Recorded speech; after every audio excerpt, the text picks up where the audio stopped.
So, Mike, what's your Yeah. impression of this team and how much they've grown over the last few years here? Oh my gosh, this is it's so fun to be here because I'm thinking back to the first win for Dan Campbell, Jared Goff, that era was against Minnesota at Ford Field, and that was after the long run of no wins, 0-10-1, and that was one of the ramps to where this team is now.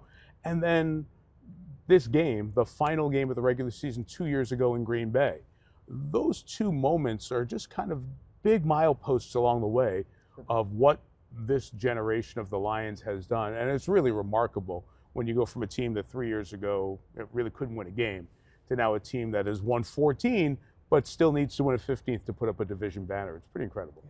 I feel like for the fans, this game has all the excitement and the gravitas of a playoff game. Yeah. We know it isn't, but does it? Right. Do you have that same assessment, that same feeling that it feels like a playoff game? I think it's for the fans. I think it's for the players, and certainly for the broadcasters as well. Because you don't try to root during another game for a team because we have to be the home team announcer, if you will, for both sides. But definitely was watching the Minnesota Green Bay game, thinking that if Minnesota won, it would give us a chance to do this game because the NFL always likes the last game to have some meaning. And not only does it have meaning, it has history. We've never seen a regular season game with the two teams on the field having won this many games. So I think all of us feel that little excitement. But I think there is the reality that if you lose this game, the season's not over. And one of the important things to remember, the Lions didn't lose a road game. Minnesota only lost one road game, and that was a Thursday night game in LA. So both of these teams could go on the road and still get to the Super Bowl, but the path's a lot easier for the winner. Yeah. That brings me to my next question. Like, at some point in the season, did you look at this last game and think this would be the season finale for Sunday Night Football? Like, at what point in the season did you maybe think that, if you did? Well, definitely. Kim, you look at the schedule all the way through and you go, okay, where will we be? Because we never know where this game is going to be. No idea. Well, now you're halfway through and you see Minnesota's good, the Lions are good.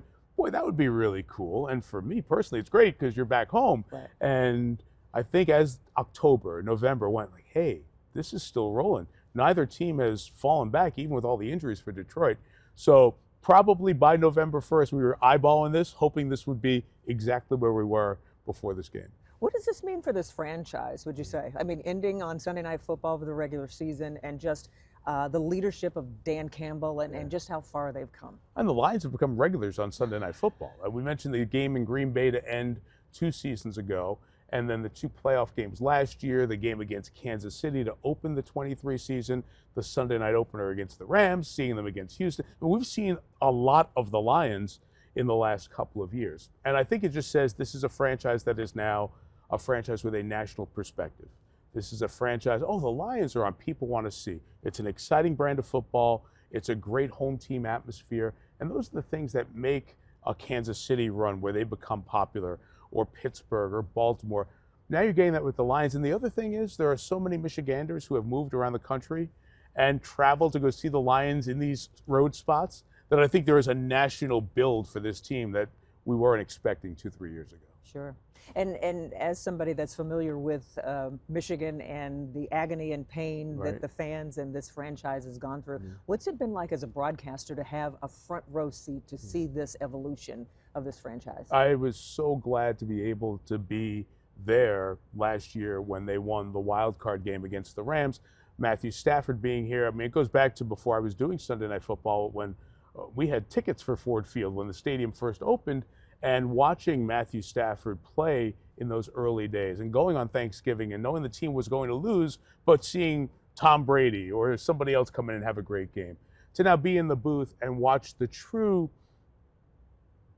joy, passion, and exaltation of the fans, that it was a moment they shared as much as the players, even though the fans didn't do much. The players did it, right? But the fans felt like it was theirs. And I think that's a very Michigan trait. You see the Old English D wherever you travel in a ball cap. There is something about the Detroit versus everyone that people take to heart.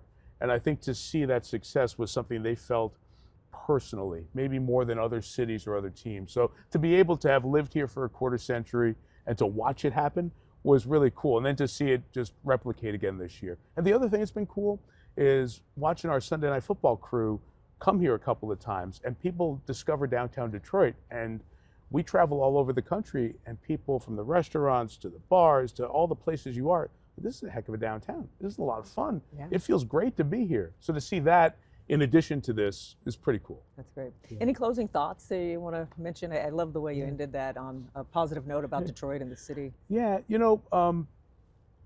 I think there are so few things that bring cities and populations together. And it's really cool that we in the sports world get to be in one of those arenas, right? Where you can go to any section at Ford Field and see all the different boxes on a census form, if they still have those, represented, right? And there's a spirit of connectivity, and it's a great appreciation for what Sheila Hamp has done at the top, all the way down through this organization, for putting something really positive and energetic in the middle of this city. The turnaround of the city kind of mirrors the turnaround of these Lions, and I think that symbiotic relationship is something that's fun to share with the nation, and it's fun for all of us who live here. Now, my life doesn't change depending on who wins the game, so we're the broadcasters for the folks in Minnesota just as much here, but to know the people around here are enjoying these moments in a very different way than they did for the last few years. No fan base deserves success more than the Lions fans, and I'm so glad they're enjoying it over these couple of years, and hope it continues for a long time, because that means more home games for me.